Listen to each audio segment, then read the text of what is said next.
Just waiting for some rabbits to turn up here, so I thought I'd do a quick video on the Tippmann M4, which is slightly modified, and run through a few things I've done to it.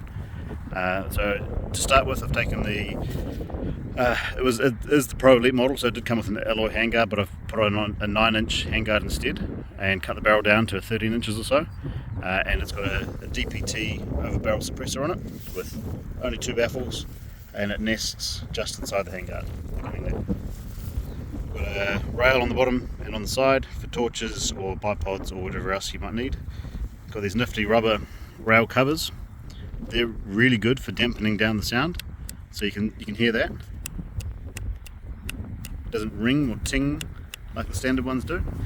These rubber rail covers really help with that. On the top we've got a Minox RV1 red dot.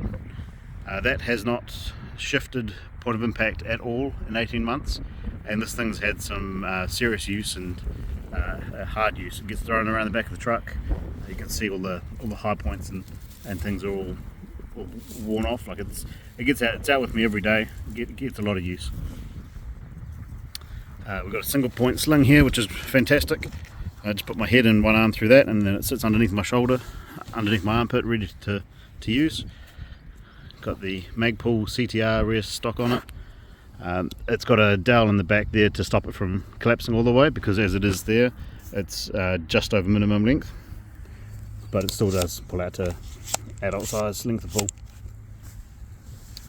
With the magazine, the only thing I've changed there is the profile of the cover release button. If it'll focus, there you go.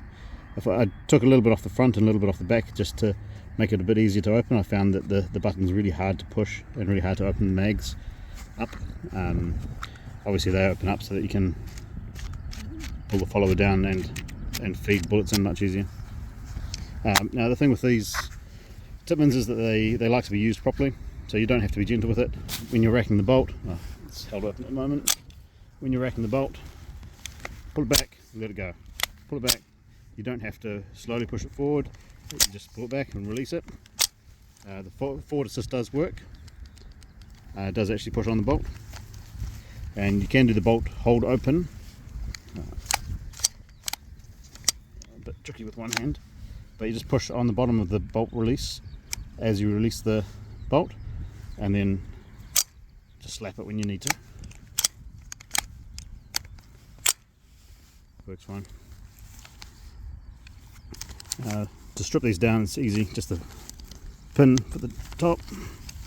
There's one at the front there as well that you can push through, but just to field strip it's just that one pin.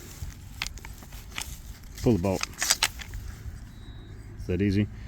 You'll find a few high spots on the bolt as you use it. I've polished them up a bit so it runs a bit smoother. You don't have to run them too clean. You'll see this is a little dirty. I've been using it the last couple of weeks without a clean. They run fine dirty. They don't need cleaning that often, maybe every 1,000, 2,000 rounds.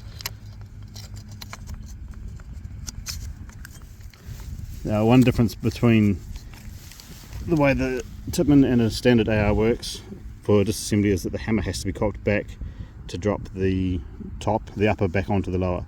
So if you release the bolt, the hammer, you see it won't close, whereas a normal standard AR will. So you just got to cock the hammer back, close it, and then push that pin down.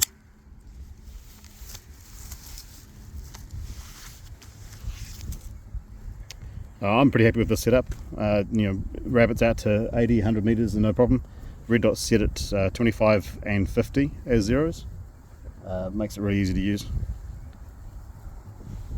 When you're disassembling it, make sure that you're careful, because there's springs and ball bearings in places that will just jump out. So maybe you have a bit of a Google on how to strip and disassemble things properly.